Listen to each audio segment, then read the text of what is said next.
بسم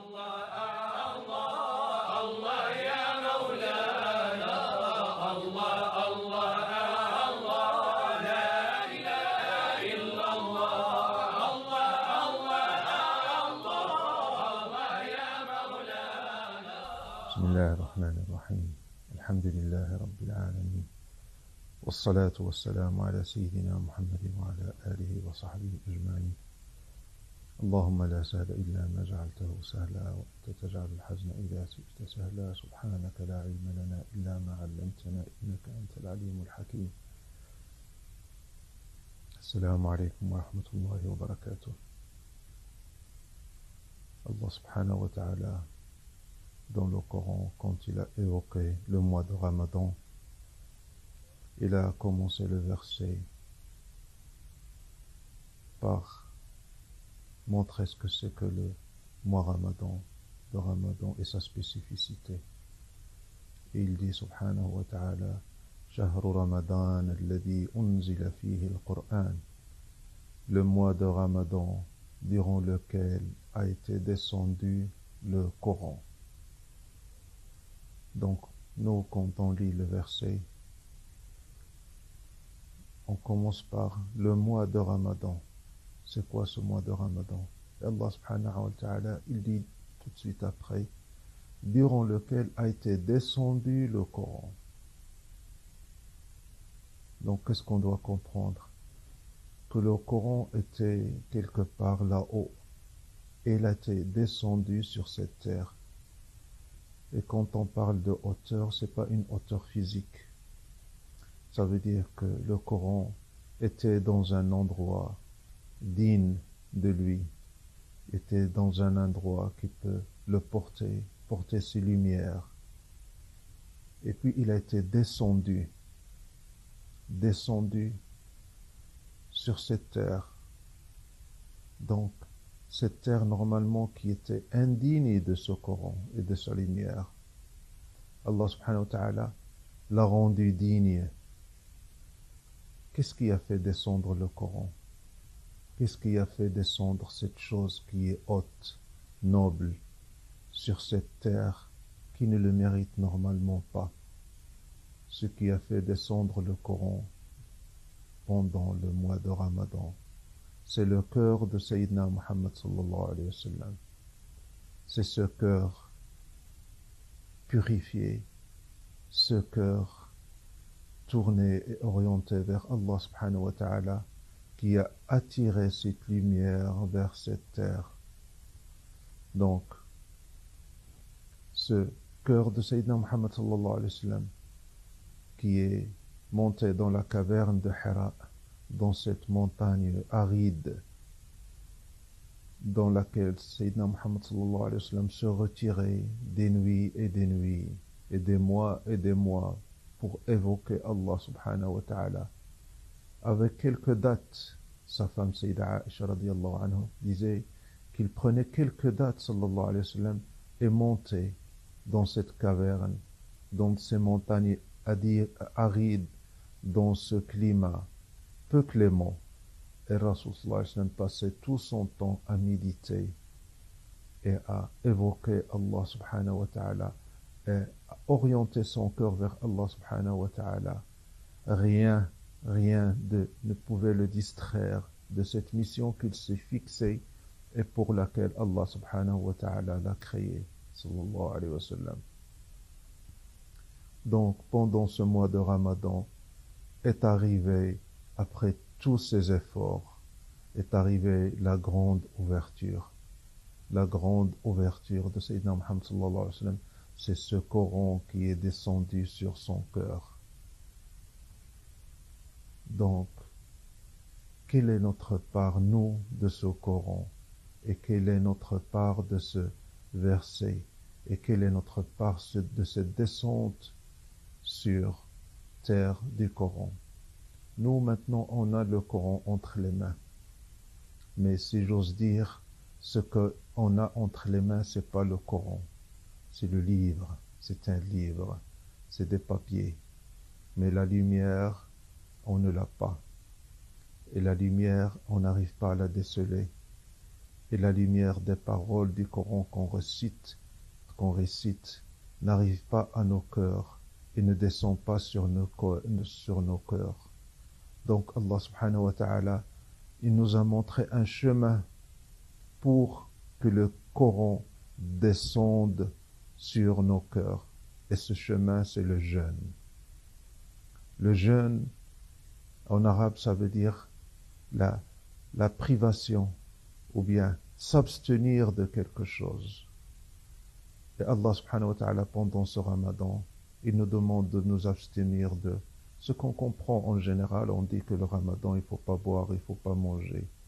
Oui, c'est très bien. Ne pas boire et ne pas manger pendant la journée, c'est pour ressentir la faim.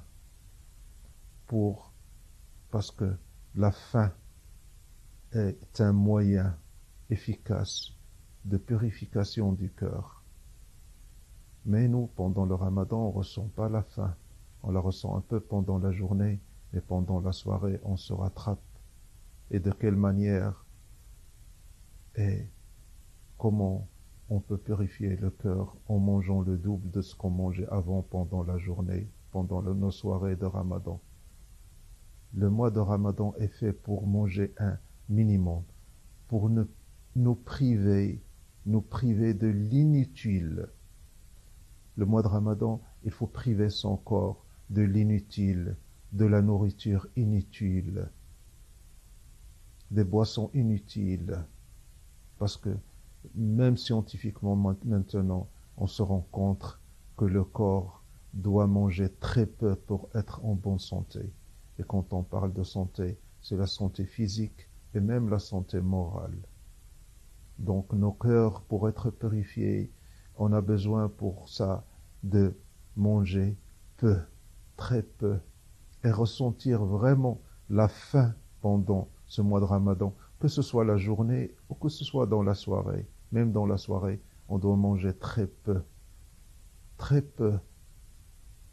Et Rasul sallallahu alayhi wa sallam, il dit, quand on mange beaucoup, nos cœurs se referment. Donc la nourriture est un obstacle. L'excès de nourriture, pas la nourriture, l'excès de nourriture est un obstacle entre nous et cette lumière du Coran pour qu'il puisse descendre sur nos cœurs. Donc première chose, c'est un effort physique à se priver de l'inutile, à manger que l'indispensable pour pouvoir rester debout.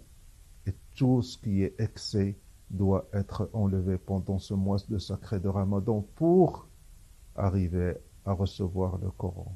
Donc nous, on va essayer, Inch'Allah, pendant le mois de Ramadan, on va essayer de faire l'effort, si Allah subhanahu wa ta'ala nous y aide et nous le permette. On va faire l'effort pour que le Coran descende sur nos cœurs. Pas de la même manière, mais à notre dimension. Pas de la même manière que Sayyidina Muhammad sallallahu alayhi wa sallam. Donc, la nourriture est privée nos sens de l'inutile.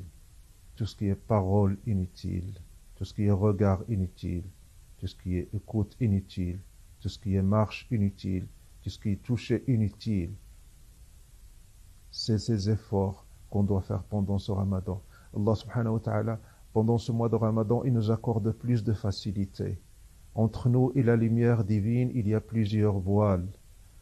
Allah subhanahu wa ta'ala en enlève beaucoup pendant ce mois de ramadan. Il n'en laisse que quelques-uns et nous facilite la tâche ainsi pour aboutir, pour arriver à cette lumière. Donc, se priver de l'inutile, de la nourriture, se priver de l'inutile, de la parole et des regards. Et croyez-moi, mes sœurs et frères, rien que l'effort de ne pas parler pendant ce mois de Ramadan, c'est ce sens, cet organe qui est la bouche. Si on arrive à le contrôler par la privation de l'inutile de nourriture, par la privation des paroles inutiles, Allah subhanahu wa ta'ala peut nous aider à comprendre ce Coran et à recevoir la lumière de ce Coran. Rien n'est plus formidable dans le cheminement vers Allah subhanahu wa ta'ala que de comprendre sa parole et que de recevoir et percevoir la lumière d'Allah subhanahu wa ta'ala dans ses paroles. Faisons de ce mois de Ramadan un mois de jeûne. Jeûnons vraiment. La nourriture, la boisson, c'est très bien. Faisons de ce mois de Ramadan, Inch'Allah, le jeûne de la parole. Ne pas parler. Parler que quand on est obligé à le faire. Et laisser toute parole inutile, tout regard inutile, et se focaliser vers Allah subhanahu wa ta'ala par son dhikr et son évocation. Sayyidina Muhammad sallallahu alayhi wa sallam, il nous a montré ce chemin.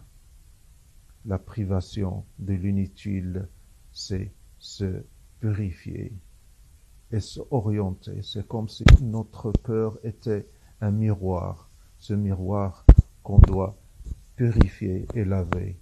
Laver en arrêtant d'y mettre plus de saleté avec nos sens,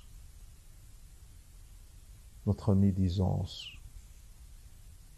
et le purifier encore par l'évocation d'Allah subhanahu wa ta'ala. C'est comme si ce miroir, tu le laves et tu l'orientes vers Allah subhanahu wa ta'ala.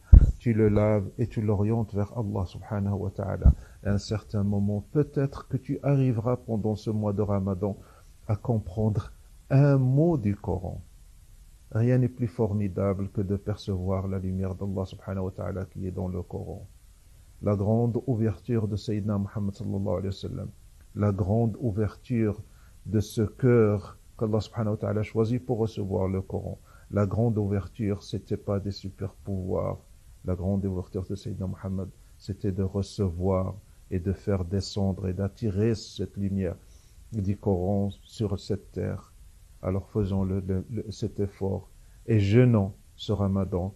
Peut-être que la nuit du destin, on comprendra un mot du Coran qu'on va entendre ou bien qu'on va réciter. On appelle le mois de Ramadan le mois du Coran.